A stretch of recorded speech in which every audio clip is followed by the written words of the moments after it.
اگر پاکستان ایک آزاد ملک ہوتا تو کریمہ بلوچ کو کینیڈا میں قتل نہ کیا جاتا، صحافت آزاد ہوتی تو ارشد شریف کو کینیا میں قتل نہ کیا جاتا، ہزاروں افراد پاکستان میں لاپتہ ہیں، ان کی مائیں بہنیں سڑکوں پہ دھکے نہ کھا رہی ہوتی۔ نہ صحافت آزاد ہے، نہ پاکستان کا معاشرہ آزاد ہے، نہ آپ کی پارلیمنٹ آزاد ہے۔ میر صاحب، ان نوجوانوں کو یہ بھی بتائیے کہ اکثر ہم سے سوال کیا جاتا ہے کہ آپ لوگ کہتے ہیں میڈیا پہ پابندیاں ہیں،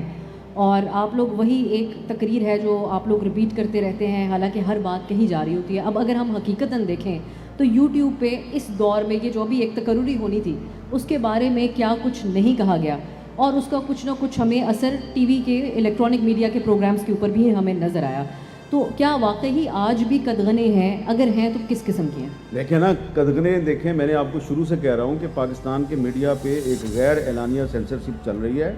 ہاں، اب آپ کہیں گے جی کہ بہت سے یوٹیوبر تو بڑا سچ بولتے ہیں، بولتے ہوں گے، سچ ضرور بولتے ہوں گے، لیکن مجھے بتائیے نا کہ کسی یوٹیوبر نے آپ کو وہ بات کیوں نہیں بتائی جو آخر میں آپ کو چودھری مونس لائی نے بتائی۔ اور جب مجھے وہ میرا بھائی ہے شاہزیب خانزادہ یا عبداللہ سلطان اور میرے بہت سے ساتھی جو ہیں وہ کھینچ کے بلاتے تھے کہ بھئی یہ بتاؤ وہ بتاؤ، میں کہتا تھا بھائی مجھے نہ بلاؤ، میں نے اگر بتا دیا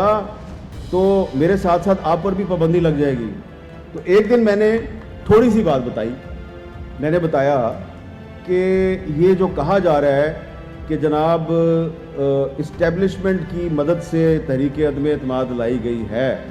تو اگر یہ بات درست ہے، یہ آن دی ریکارڈ ہے، یہ میں نے شاہزیب کے پروگرام میں بھی کہی اور عبداللہ سلطان کا جو مارننگ شو ہے جیو پاکستان اس میں بھی کہی، تو میں نے کہا کہ اگر ایسی بات ہے تو جو بلوچستان عوامی پارٹی ہے BAP،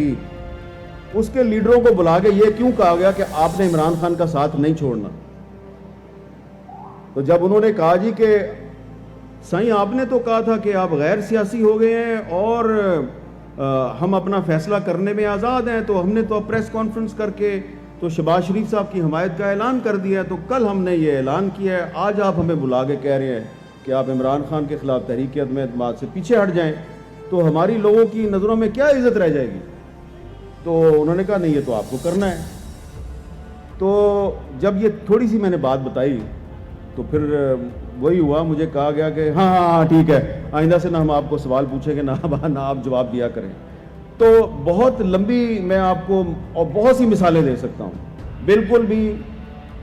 پاکستان کا جو الیکٹرانک میڈیا ہے اور اخبارات ہیں، آپ وہاں پہ پورا سچ نہیں بول سکتے، اور یہ میں آپ کو اب بات بتا کے کوئی بہادری کا مظاہرہ نہیں کر رہا، یہ میں اپنی شرمندگی جو ہے وہ آپ کے سامنے لا رہا ہوں۔ ہم شرمندہ ہیں۔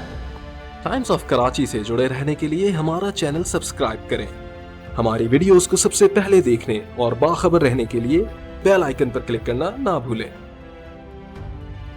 کہ جب ہم سچ نہیں بولتے تو بھی برے، اور اگر سچ بول دیں تو بھی برے، اگر سچ بول دیں تو غدار، سچ نہ بولیں تو محب وطن۔ تو اس لیے مجبور ہو کے اب میں نے اپنے آپ کو غداروں کی فہرست میں شامل کر لیا کہ بھائی میں غدار ہی ٹھیک ہوں، کم از کم غدار تھوڑا سا سچ تو بول سکتا ہے۔ اور کیونکہ جنرل ایوب خان نے بھی محترمہ فاطمہ جناب پہ غداری کا الزام لگایا تھا، تو کیونکہ مادر ملت غدار تھی تو پھر حامد میر بھی غدار، اور یہاں پہ بیٹھے ہوئے آپ سب لوگ بھی غدار۔ کہ دیکھیں پاکستان میں تو صحافت آزاد نہیں ہے، اگر صحافت آزاد ہوتی تو ارشد شریف پاکستان سے نہیں بھاگتا، پاکستان چھوڑ کے نہیں جاتا، اگر صحافت آزاد ہوتی تو ارشد شریف کو کینیا میں قتل نہ کیا جاتا، اگر پاکستان ایک آزاد ملک ہوتا تو کریمہ بلوچ کو کینیڈا میں قتل نہ کیا جاتا، اگر پاکستان آزاد ملک ہوتا تو ساجد بلوچ کو سویڈن میں قتل نہ کیا جاتا، اور اگر پاکستان میں انصاف اور قانون کی حکمرانی ہوتی تو اس وقت جو ہزاروں افراد پاکستان میں لاپتہ ہیں، ان کی مائیں بہنیں سڑکوں پہ دھکے نہ کھا رہی ہوتی۔ نہ صحافت آزاد ہے، نہ پاکستان کا معاشرہ آزاد ہے، نہ آپ کی پارلیمنٹ آزاد ہے۔ آپ کا معاشرہ اس وقت آزاد ہوگا جب پاکستان کی پارلیمنٹ اور جوڈیشری آزاد ہوگی اور جب میڈیا آزاد ہوگا۔ تو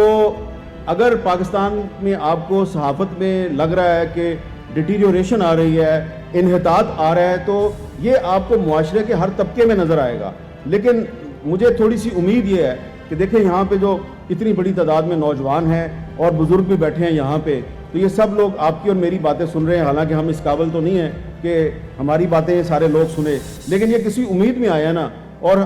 ہر قسم کی بات سن رہے ہیں، اور جب ہم اپنے آپ کو غدار کہتے ہیں تو یہ تالیاں بجاتے ہیں. تو اس کا مطلب ہے کہ پاکستان کا مستقبل روشن ہے. پاکستان کے لوگ جو ہیں وہ اختلاف رائے کی آزادی جو ہے اس پہ یقین رکھتے ہیں. پاکستان کے لوگ جمہوریت پہ یقین رکھتے ہیں. پاکستان ایک جمہوریت پسند تحریک کی پیداوار ہے. قائد اعظم محمد علی جناح ایک جمہوریت پسند، آئین پسند